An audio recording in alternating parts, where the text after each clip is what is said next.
Hey guys, what's up? Sente here, YouTube channel dedicated specifically to beginner and intermediate players to help them get better at the game. So, the Chang Qi Cup, if you guys aren't familiar with what that is, I have a video in the description below. It's like a little 1-minute clip from the tournament, but it was an amazing tournament that happened in Harvard a few weekends ago. And while I was there, I managed to get 3 wins at the tournament, and as a result, won a prize. Go book! This book I chose is called Get Strong at Invading, because this is probably one of the weakest parts of my game, and one of the parts of the game that I actually have no clue formally what I was doing. I'm pretty good at fighting. I am pretty good at taking advantage of somebody's overplay. And I'm decent at multi-purpose moves. Invading, though, it's a tough cookie. Sometimes it comes really naturally to some people, but others, if you guys are like me, you try, and either you get captured or you like live in some small place and your opponent has this amazing advantage now because you tried to do something. And so you're just like, you know, A, how do I invade? B, when should I invade? And that's what makes invading so tricky, because you can invade well, but your invasion was bad, which means that from a whole board perspective, your invasion was bad. Or you could have a great idea for an invasion, but not know how to do it, and then you end up dying. So I wanted to give sort of an introductory video to invasions. I wanted to highlight some of the main things that you should be thinking about when you try to pull off an invasion.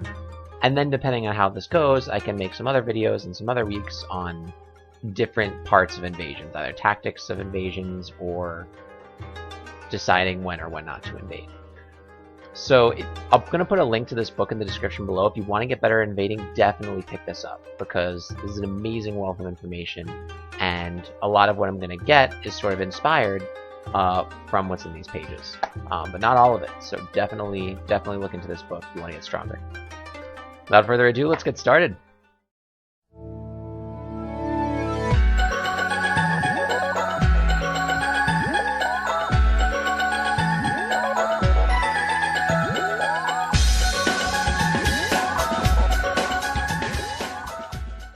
Okay, so the first thing that we're going to want to try to tackle, we don't want to tackle when to invade first, because that's a lot of global board thinking. It can change different situations.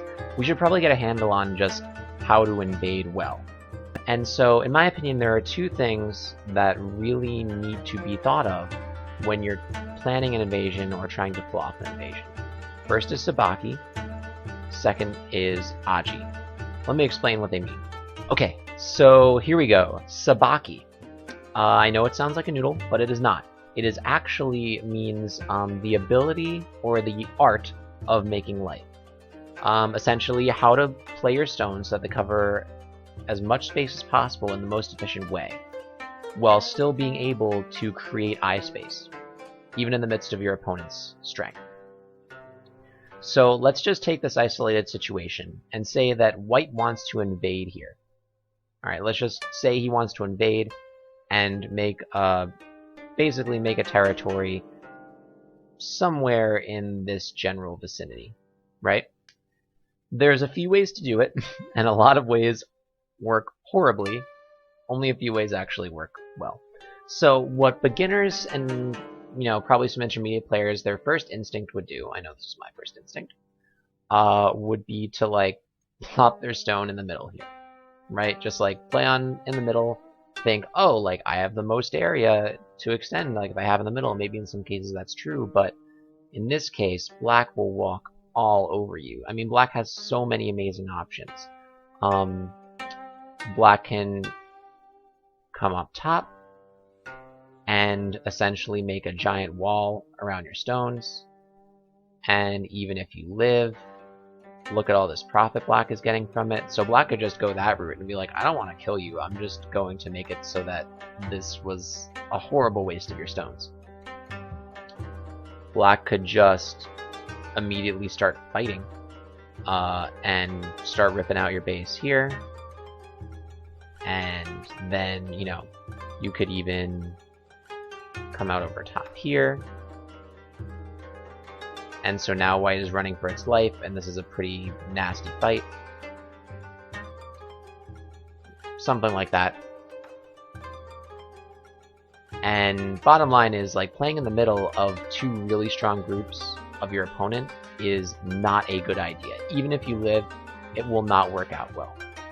And you won't have any place with which to maybe spread out onto other parts of the board and actually get some points. Okay, so how would you make a good invasion? So now we're going to try to think about how to make sabaki, how to play our stones in such a way so that they naturally create eye space and able to form easily living moves. And this may seem ridiculous, but the best move if you want to make an invasion here is right here. Basically, it's a probe. Basically, it's asking black what he wants to keep. Does he want to keep the corner, or does he want us to make life on the sides? And I'll show you this sequence. So most people would obviously do that, right? And think that this is a horribly stupid move, but now white ends up cross-cutting. And we see that that original move was just a probe and was just really set up to fall. So black wastes moves trying to remove the Aji from that stone and capture it while white can make life somewhere else. So black really, black can't do anything that's not an Atari because then white will end up getting some territory on the base there, right? So the next best move for black is to Atari there, protect the corner. And now white's going to just Atari again. He's playing diagonally and starting a diagonal formation. Black defends, and white makes another Atari, basically forcing black to capture. Okay, now here's another crossroads to making sabaki. White did a good job of making black cluster all of his stones up to have to capture that one stone. That was the decoy, if you will, right? So now he needs to figure out how to create another move such that his stones can naturally create eye space and not be heavy. Because you don't want your stones to be connected and heavy when you're trying to make life in a heavily filled area by your opponent. So this is an example of what not to do. Do not do this. I know that in the corner, if this formation was like flipped around and like facing the corner, that's good to make eyes for a small group. But if this is facing towards the middle, not a good idea. Because this, even though it protects both of the cut points, it leaves all the pokes forever. And so all black has to do is peep right there, white has to connect. Black does the same thing, white has to connect. And then now that when black solidifies, we see that white has this horrifying dumpling shape. It doesn't have any eyes yet, and it's going to be running for its life. And even if it manages to survive, black profited insanely from that. So we don't want to do this. So what is a way to make sabaki? Play a move like that. This seems really weird, but what this does is it really spreads out from the white group, but in such a way that if it tries to get cut, white may have to sacrifice a few more stones, but it still gets a really nice position with eyes in black's moyo. So let me show you the continuation. So black would want to cut an Atari. I mean, that makes sense, right? Now look at this Atari. This is a very key Atari, because what this Atari does is it says, oh, like, I'm going to put pressure on your stones, and also I'm only one space away from connecting up to this other stone that I just put down. And this is what I mean about naturally connecting and naturally making eyes. So black will obviously want to take. Now white does that another one spacer. Now black can do a few different things. He could play here if he wanted to, but let's say black wanted to remove the base over from this way. So he'll Atari there. Now white actually makes the same formation, except everything shifted one line over.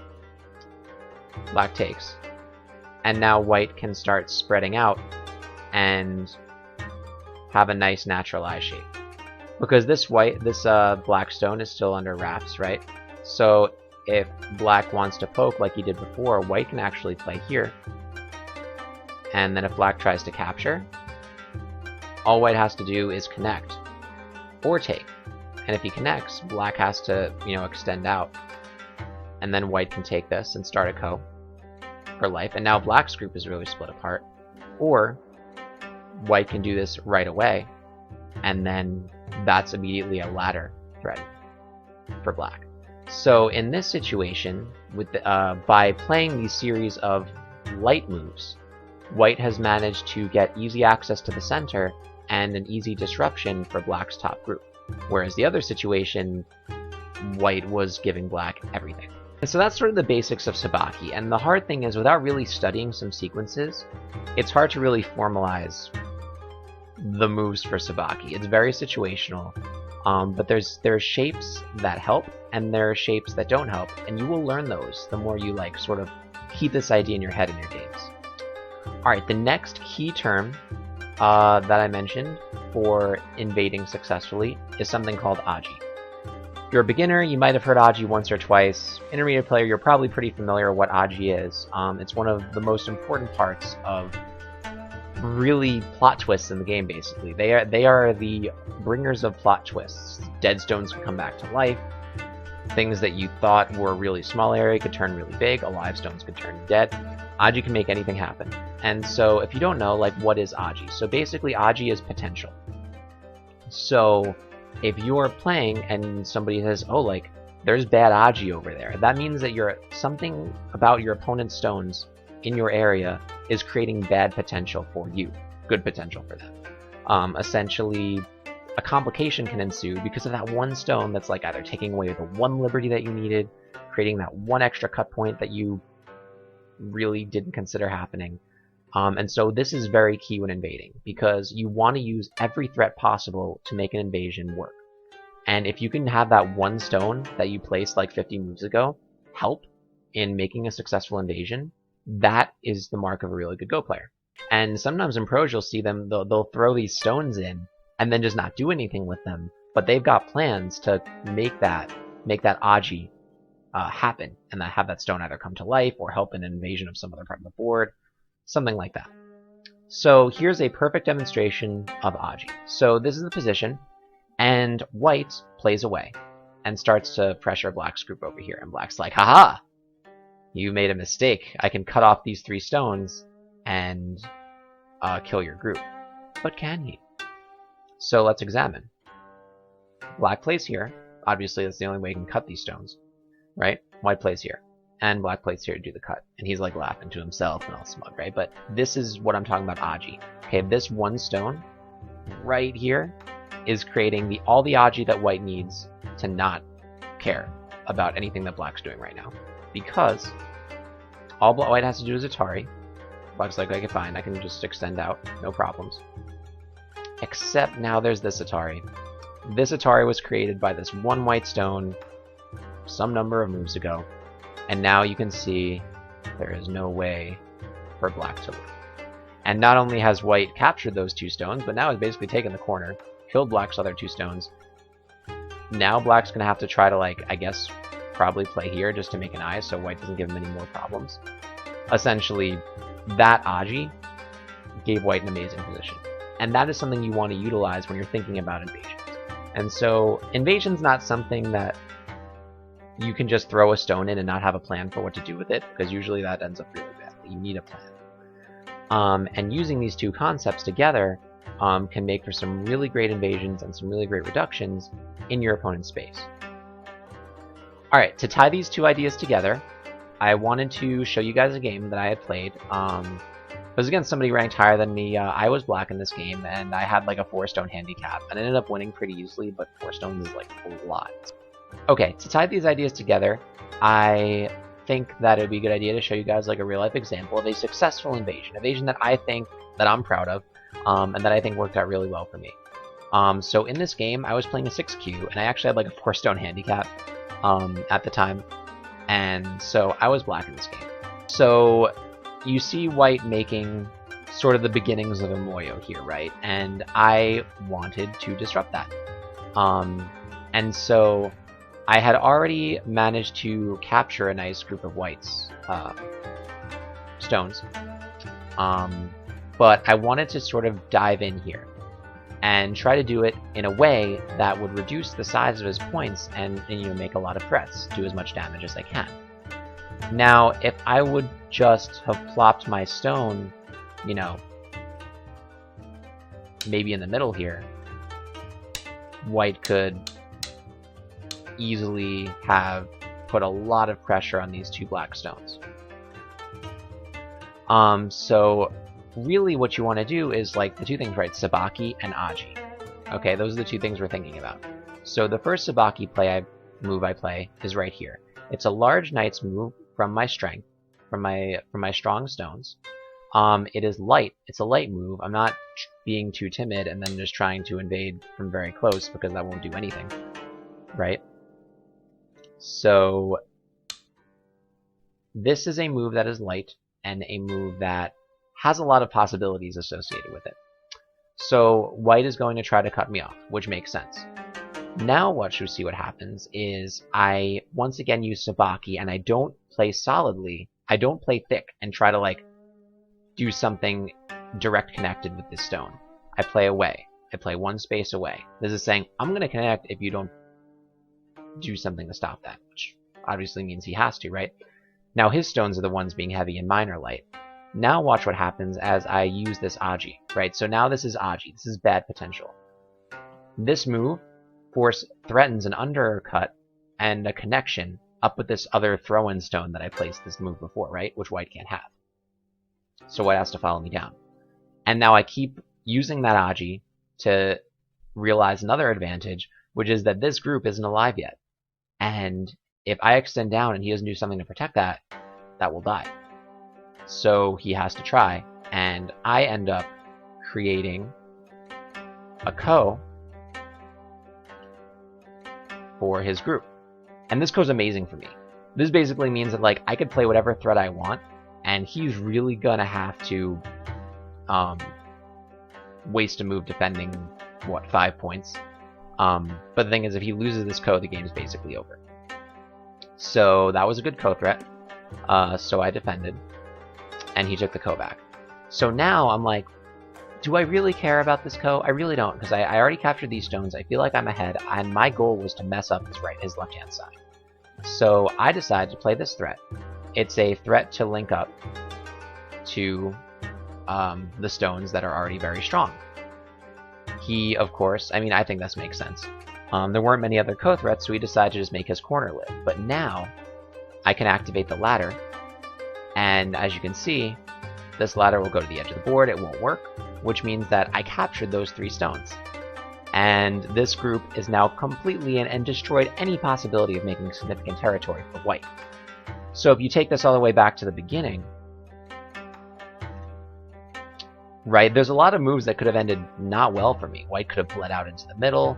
If I played too solidly, white would have just connected and made all that territory on the left. But because I used the ideas of Sabaki, playing lightly, and I used the Aji created by my throw-in stones, I managed to get an amazing result. And I went on to win the game pretty easily after this. So that's the sort of ideas that you want to try to think about.